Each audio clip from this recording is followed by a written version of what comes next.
Sunday, 82-year-old Mr. Harold sat on his porch with 2 cups of tea, one for him, one for a woman who never came. Neighbors always waved, curious. Sometimes they asked, expecting someone? He'd smile and say, she comes when it's time. He lived alone, no family.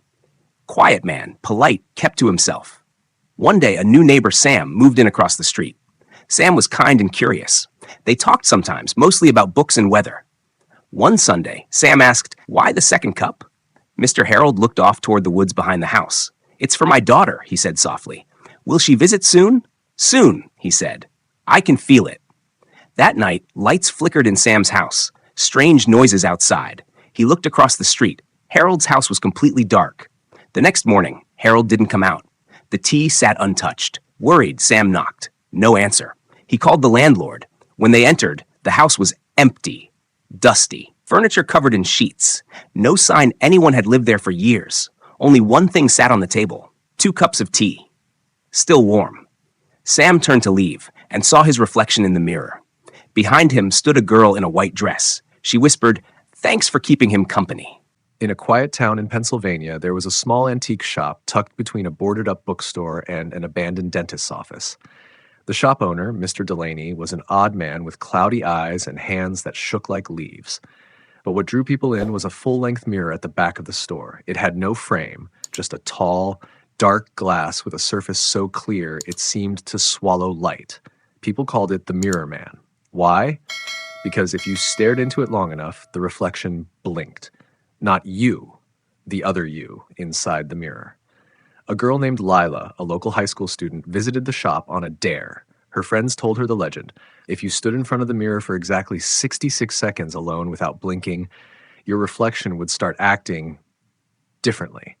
And once you looked away, it wouldn't. Lila laughed it off. Urban legend, she thought, but curiosity is a terrible thing. That night, she went back. Mr. Delaney didn't stop her. He just said, whatever you do, don't turn your back on it.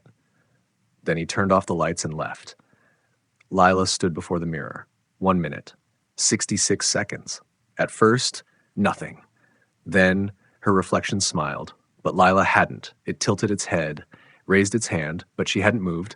Then it mouthed something. Let me out.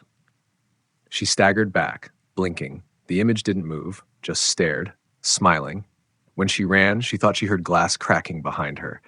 The next day, she noticed something wrong with every mirror she passed.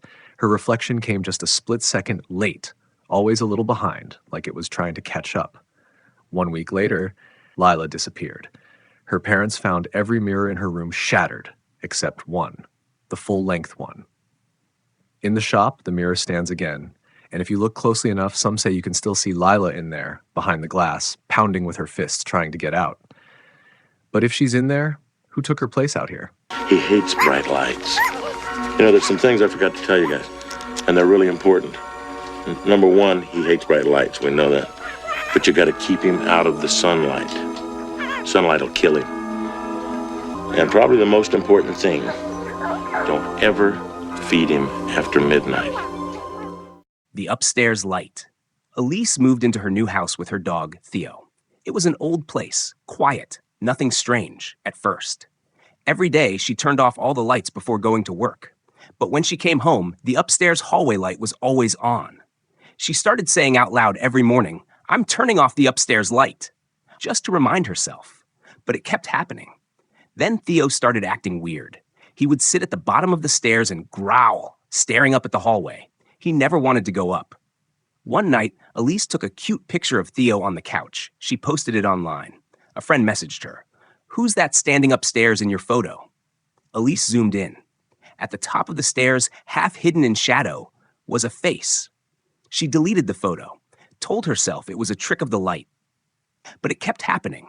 In mirrors, in TV reflections, in random photos around the house. That face, always watching.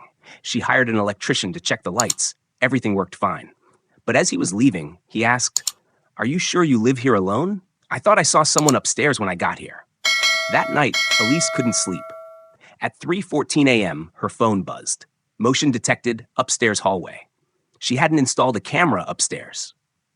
But the video showed her upstairs hallway, in the dark. At the end of the hall stood a tall figure, not moving, just standing. Then it slowly smiled and covered the camera with its hand. The screen went black.